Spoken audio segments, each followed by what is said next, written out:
नमस्कार मित्रों, जय भोलेनाथ, जय गुरुदेव। आप सब कैसे हैं? उम्मीद है कि आप सभी मित्र अच्छे होंगे। मित्रों, आप सभी का हमारे चैनल पर बहुत बहुत स्वागत है। जैसे कि आप सभी को मालूम है कि हम अपने चैनल के माध्यम से धन से संबंधित जो भी समस्याएं होती हैं, उन्हें दूर करने की छोटी छोटी और सरल से सरल उपाय को या साधनाओं को आप तक पहुंचाने की कोशिश करते हैं। मित्रों, आज की इस वीडियो में हम एक अप्सरा साधना को लेकर के आए हैं। यह अप्सरा साधना जो है, आप अपने घर में बड़े ही आसान विधि से कर सकते हैं। आज हम एक ऐसा विधि बताने जा रहे हैं, ऐसा नियम बताने जा रहे हैं, जिसका पालन करके आप इस अप्सरा को बहुत ही आसानी से सिद्ध कर पाएंगे और अपनी जो भी समस्या है उसे दूर कर पाएंगे। मित्रों, यदि आप वास्तव में इस अप्सरा को सिद्ध करना है तो वीडियो को पूरा देखिएगा, तभी समझ में आएगा। क्योंकि कुछ ऐसी बातों को गहराई से बताने जा रहे हैं जिनका यदि आप पालन कर लेते हैं तो आपके साधना को सिद्ध होने में कोई देरी नहीं लगेगी। क्योंकि कोई भी साधना करने से पहले उसका जो नियम होता है, उसकी जो विधि होती है, तो उनका पालन करना बहुत जरूरी होता है। तभी साधनाएं जो है सिद्ध हो पाती हैं। तो इस साधना को करने से पहले आपको जिन बातों का ध्यान देना है वह सुन लीजिए। तो सबसे पहले तो आपको ब्रह्मचर्य का पालन करना है। अगर कुछ विचारना है तो केवल अपने इष्ट का या अप्सरा का ध्यान करें। आप सदैव यह सोचें कि वो सुंदर सी अप्सरा आपके पास ही मौजूद है और आपको देख रही है। ऐसी अवस्था में क्या शोभनीय है, आप स्वयं अंदाजा लगा सकते हैं। इसके साथ आपको अपने खान पान में ध्यान देना है। किसी भी प्रकार से मांस, मछली, अंडा, शराब, तंबाकू, इन सभी से ज्यादा दूर रहना है, क्योंकि यह काम भावना को भड़काने का काम करते हैं। मंत्र जाप करते समय आपको नींद, आलस्य, उबासी, छींकन, थूकना, डरना, लिंग को हाथ लगाना या फोन को पास में रखना, यह सब नहीं करना है। और मंत्रों को अच्छा से याद कर लें, उसके बाद साधना करें। क्योंकि मंत्र पढ़ते समय यदि डिस्टर्ब होता है तो साधना सिद्ध नहीं हो पाती। मतलब मंत्रों को बहुत ही गंभीरता से जाप करना है। यदि आपको सिद्धि चाहिए तो भगवान भोलेनाथ जी की कथन को कभी ना भूलें कि जिस साधक की जिह्वा दूसरों के हिस्से की भोजन को पाकर के और जल गई हो, या जो साधक पर स्त्री को देख कर के गलत भावना रखता हो, उसे भला कैसे सिद्धि प्राप्त हो सकती है। मित्रों, अप्सराओं को यदि आप मित्र के रूप में सिद्ध किए हैं तो उसका मित्र के रूप में ही आदर करें। उसे देख कर के और आपके मन में गलत भावना नहीं आना चाहिए। अगर आपके मन में सत्य भावना है तो हर अप्सराएं सिद्ध होती हैं और वह आने में देर नहीं लगाती हैं। एक बात और बता दे मित्रों कि किसी भी साधना को ऐसे ही करने नहीं बैठना चाहिए। उससे पहले आपको अपना कुछ अभ्यास करना चाहिए। मंत्रों का उच्चारण कैसे करना है यह जान लेना चाहिए और बार बार बोलकर अभ्यास कर लेना चाहिए।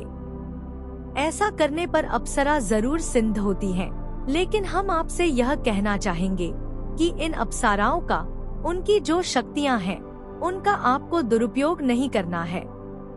क्योंकि साधना से किसी को नुकसान पहुंचाने पर साधना शक्ति स्वयं ही समाप्त होने लगती है।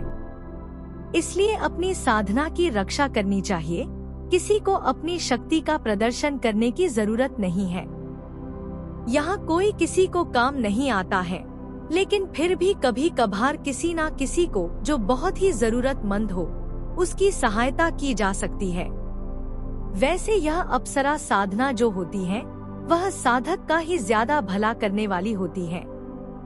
हम तो इतना ही कहना चाहेंगे कि इस साधना को नए साधक और ऐसे आदमी को जरूर करना चाहिए जो देवी देवता में यकीन ना रखता हो। यदि ऐसे लोग थोड़ा सा विश्वास करके भी इस साधना को करते हैं तो उन्हें कुछ ना कुछ अच्छे परिणाम जरूर मिलती है। मित्रों, इन साधनाओं को यदि एक बार में सिद्ध नहीं कर पाते हैं तो आपको दोबारा जरूर प्रयास करना चाहिए, क्योंकि यह अप्सरा साधना जो है बड़े नसीब वालों का ही एक ही बार में सिद्ध हो पाती है और अप्सराएं उन्हें दर्शन देती हैं।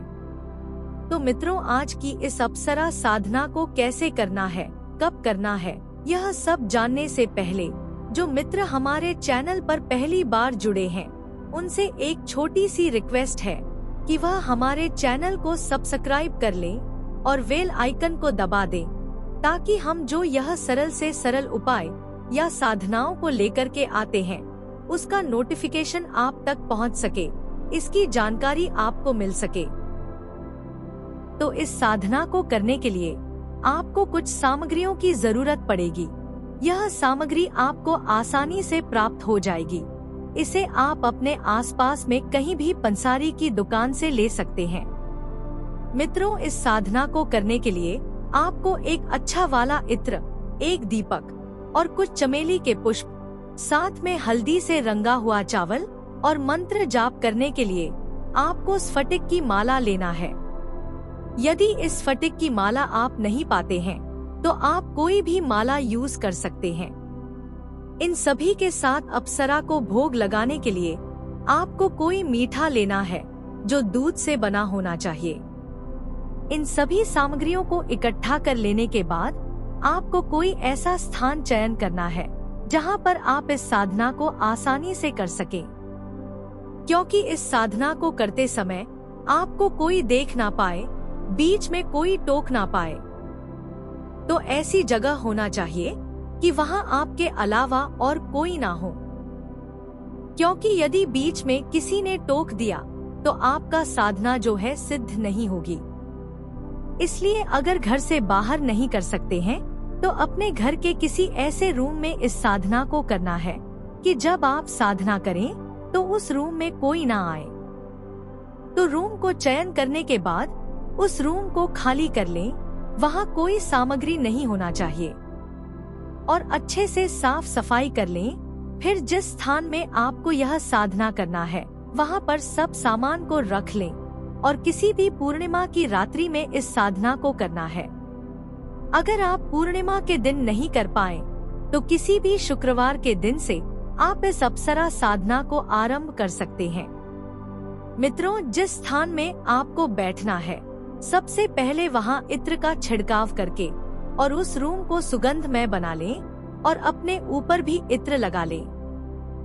फिर आपको लाल कलर का एक आसन लगा करके और पश्चिम दिशा की ओर मुख करके बैठना है। बैठकर के सामने में एक दीपक जला लेना है। दीपक के सामने में जो चमेली के पुष्प रखे हैं उसे बिखेर लेना है और भोग के लिए जो मीठा रखे हैं उसे भी वहीं पर रख लेना है। फिर इतना तैयारी करने के बाद आपको हाथ में जल लेना है और संकल्प करना है। तो आपका जो नाम है अपने नाम को लेकर के और कहना है कि हे अप्सरा, हे देवी, मैं आपका पूजन करने जा रहा हूँ, आपकी साधना करने जा रहा हूँ। कृपा करके आप मुझे इतना शक्ति प्रदान करें कि मैं आपका यह साधना सिद्ध कर सकूं। मैं संकल्प करता हूँ कि इस साधना को 17 दिन तक सभी नियमों का पालन करते हुए आपकी साधना पूजन करूँगा। इतना कह करके और जल को वहीं पर छोड़ देना है। फिर धूप अगरबत्ती जला करके सबसे पहले गजानन महाराज को ध्यान लगाएं, अपने माता पिता को वंदन करें, अपने कुल देवी देवताओं को और गुरु को ध्यान करते हुए उनसे आज्ञा लें कि मैं जिस अप्सरा की साधना को करने जा रहा हूँ आप मुझे आज्ञा दें, आशीर्वाद प्रदान करें कि मेरा यह साधना सफल हो। इतना करने के बाद आप जो माला रखे हैं उस माला को लेकर के और जो हम मंत्र दे रहे हैं इस मंत्र का जाप आपको 7 माला करना है। ध्यान से सुन ले मित्रों, एक दिन में आपको केवल 7 माला ही इस मंत्र का जाप करना है। तो मंत्र इस प्रकार है, हम स्क्रीन पर भी दिखा रहे हैं। इस मंत्र को पहले आप याद कर लीजिए, उसके बाद ही साधना में बैठें। तो मंत्र इस प्रकार है, ओम ऐं श्रीं नाभिदर्शना अप्सरा प्रत्यक्षं श्रीं ऐं फट्। मंत्र को एक बार फिर सुन लीजिए। ओम ऐं श्रीं नाभिदर्शना अप्सरा प्रत्यक्षं श्रीं ऐं फट्। मित्रों, यह मंत्र बहुत ही चमत्कारी है, बहुत ही शक्तिशाली मंत्र है। इसका जाप करने से नाभि दर्शना अप्सरा बहुत जल्दी प्रसन्न हो जाती है और 5 से 10 दिन के अंदर ही आपके रूम में या आपके आसपास यह आने लगती है। आपको यह एहसास होने लगेगा कि कोई ना कोई शक्ति आपके समक्ष में रहती है। जब आप इस साधना को करने बैठेंगे, जब मंत्रों का जाप करेंगे, तो आपको घुंघरू की आवाज सुनाई दे सकती है या आपको ऐसा लग सकता है कि कोई स्पर्श कर रहा है, आपको छू रहा है। लेकिन आपको उस समय डरना नहीं है और अपने साधना में लगे रहना है। इस मंत्र का जप लगातार करते रहना है जब तक वह पूरा ना हो जाए। मित्रों, इस मंत्र का जाप करने का जो नियम है वह समझ लीजिए। जब आप माला जाप करेंगे तो जैसे ही एक माला आपका पूरा होता है तो जो पीले चावल रखे हैं उस चावल को दीपक के सामने में जो पुष्प है उस पुष्प के ऊपर में छोड़ना है। उसके बाद आपको दूसरा माला आरंभ करना है। हर माला पूरा होने के बाद थोड़ा सा चावल पुष्प के ऊपर में छोड़ना है और इसी बीच में गैप नहीं करना है। इस साधना को लगातार करना है। जैसे ही आपका यह साधना पूरा होता है, यह अप्सरा आपके समक्ष प्रकट हो जाती है और आपसे खुद पूछती है कि बोलो, तुमने मेरा साधना क्यों किया है, मुझे क्यों बुलाया है। उस समय आपको उसे प्रणाम करके और भोग लगाते हुए यह कहना है कि हे देवी, मैं अपने आर्थिक स्थिति से परेशान हो चुका हूँ, इसलिए आपका साधना किया है। मेरा सहयोग करने वाला कोई नहीं है, तो मैं आपको अपना मित्र बनाना चाहता हूँ। अगर आप मेरे साधना में प्रसन्न हैं, तो मुझे वचन दीजिए। जैसे ही इतना बोलेंगे, यह अप्सरा आपसे बोलेगी कि मांगो, क्या मांगना चाहते हो। तो आपको 3 वचन पहले मांग लेना है कि मैं जब भी आपको बुलाऊं तो आपको आना पड़ेगा। मेरी हर समस्याओं को दूर करने में आप सहायता करेंगी और मेरे परिवार के किसी भी सदस्य को कोई नुकसान नहीं पहुंचाएंगी। यह अप्सरा जो है आपको वचन दे देती है और वचन देने के बाद आपको इससे एक मित्र की तरह व्यवहार करते हुए और बैठा लेना है, चर्चाएं करनी है। बातें करते हुए आपको यह पूछ लेना है उसे दोबारा बुलाने के लिए आपको क्या करना पड़ेगा। यह अप्सरा आपको बता देगी कि मुझे दोबारा बुलाने के लिए क्या करना पड़ेगा।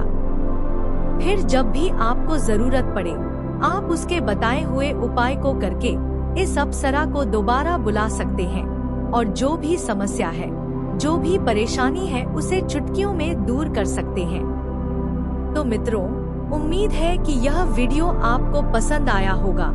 यदि अच्छा लगा हो तो इस वीडियो को लाइक करें और हमारे चैनल को सब्सक्राइब करना ना भूलें। तो आज की वीडियो में बस इतना ही। कल फिर मिलेंगे एक नए उपाय के साथ। तब तक के लिए जय भोलेनाथ, जय गुरुदेव।